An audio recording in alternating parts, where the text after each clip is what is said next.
নমস্কার বন্ধুরা, টুকির রান্নাঘরে সবাইকে স্বাগত। আজকে চলে এসেছি সম্পূর্ণ ননভেজ থালির রেসিপি নিয়ে। রেসিপিগুলো যদি ভালো লেগে থাকে অবশ্যই লাইক, শেয়ার এবং কমেন্ট করবেন। আমার চ্যানেলের নতুন বন্ধু হয়ে থাকলে চ্যানেলটিকে সাবস্ক্রাইব করে পাশে থাকার অনুরোধ রইল।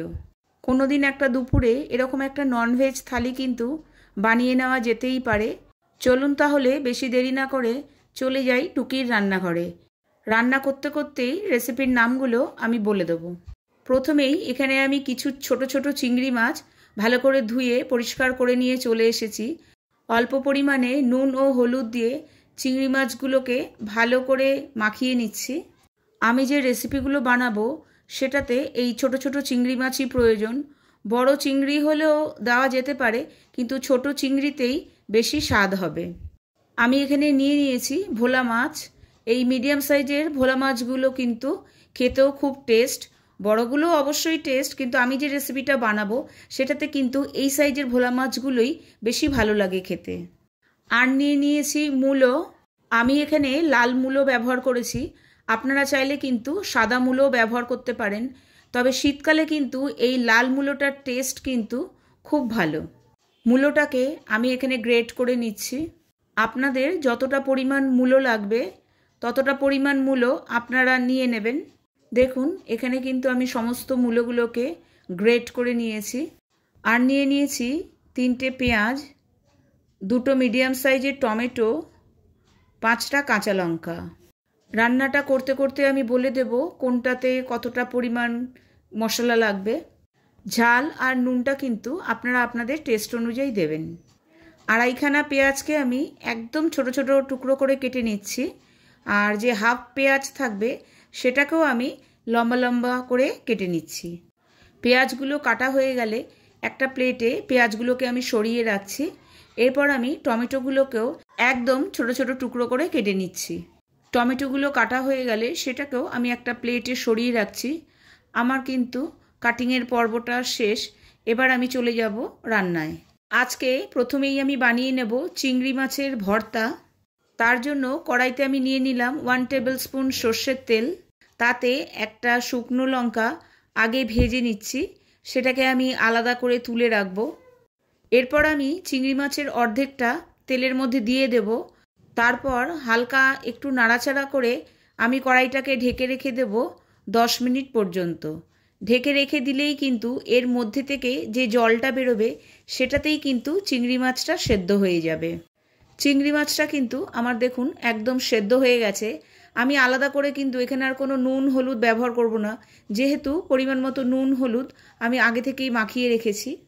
প্লেটে এখানে আমি নিয়ে নিচ্ছি লম্বা লম্বা করে যে পেঁয়াজটা আমি কেটে রেখেছিলাম সেটা, আর যে শুকনো লঙ্কাটা আমি ফ্রাই করে রেখেছিলাম সেইটা, দুটোকে একসাথে খুব ভালো করে আমি মিশিয়ে নিচ্ছি। এরপর আমি এতে দিয়ে দিচ্ছি 1 টেবিল স্পুন কাঁচা সর্ষের তেল। সব কিছুকে একবার আমি ভালো করে মিশিয়ে নিচ্ছি। চিংড়ি মাছগুলোকেও বেশ হাত দিয়ে আমি চটকে একটু থেতো করে নিচ্ছি। এবার পেঁয়াজ, চিংড়ি মাছ ও লঙ্কাকে একসাথে খুব ভালো করে আমি মেখে নিচ্ছি। দিয়ে দিচ্ছি এখানে স্বাদ অনুযায়ী নুন। আবারও সব কিছুকে খুব ভালো করে মেখে নিলেই তৈরি হয়ে গেল কিন্তু আমাদের চিংড়ি মাছের ভর্তা। গরম গরম ভাতের সাথে কিন্তু এই ভর্তাটা দারুণ সুস্বাদু লাগে খেতে। অবশ্যই বাড়িতে আপনারা একদিন ট্রাই করবেন। এরপর আমি বানিয়ে নেব ভোলা মাছের ঝাল। তার জন্য কড়াইতে আমি নিয়ে নিলাম 4 টেবিল স্পুন সর্ষের তেল। এই রেসিপিটা কিন্তু সর্ষের তেলেই বেশি ভালো লাগবে। প্রথমেই এখানে আমি মাছগুলোকে সবকটা উল্টে পাল্টে ভেজে নিচ্ছি। মাছগুলো ভাজা হয়ে গেলে কড়াইতে দিয়ে দিলাম আরও 2 টেবিল স্পুন সর্ষের তেল। তেলটা গরম হয়ে গেলে তাতে দিয়ে দিলাম হাফ টিস্পুন কালো জিরে। কালো জিরে থেকে সুন্দর একটা গন্ধ বেরোলে আমি যে আড়াইখানা পেঁয়াজ কুচিয়ে রেখেছিলাম সেটাই কিন্তু আমি এতে দিয়ে দিলাম। পেঁয়াজগুলোকে আমি এখানে বেশ লাল লাল করে ভেজে নিয়েছি। এই রেসিপিটার স্বাদ কিন্তু তখনই পারফেক্ট হবে যখন পেঁয়াজগুলোকে সম্পূর্ণ লাল লাল করে ভেজে নেওয়া হবে। পেঁয়াজগুলো ভাজা হয়ে গেলে তাতে দিয়ে দিলাম আগে থেকে কেটে রাখা 2টো টমেটো কুচি, দিয়ে দিলাম 3টে কাঁচা লঙ্কা কুচি, হাফ টিস্পুন নুন, হাফ টিস্পুন হলুদ। নুন হলুদ দেওয়ার পর ভালো করে সব কিছুকে একসাথে মিশিয়ে নিয়ে কড়াইটাকে আমি ঢেকে রেখে দিলাম যতক্ষণ না পর্যন্ত টমেটোটা সফট হয়। তারপরে দিয়ে দিলাম 1/2 টিস্পুন জিরে গুঁড়ো। সব কিছুকে আরও একবার ভালো করে মিশিয়ে নিয়ে এবার মশলাটাকে কিন্তু বেশ ভালো করে কষিয়ে নিতে হবে। দেখুন মশলাটা কিন্তু আমার কষানো হয়ে গেছে। এখানে আমি দিয়ে দিলাম 1/2 গ্লাসের থেকেও একটু কম জল। এই রেসিপিটা কিন্তু একটু ড্রাই মতো, যেটা ঝাল বলি আমরা, সেরকমই তৈরি হবে। সব কিছুকে ভালো মতো আরও একবার মিশিয়ে নিলাম। এরপরে জলটা ফুটে উঠলেই তার মধ্যে দিয়ে দিচ্ছি আগে থেকে ভেজে রাখা মাছগুলো। একটু ঢেকে রেখে দিলাম 5 মিনিটের জন্য। 5 মিনিট পর মাছগুলোকে একটু উল্টে দিতে হবে। এবার আর ঢাকার দরকার নেই।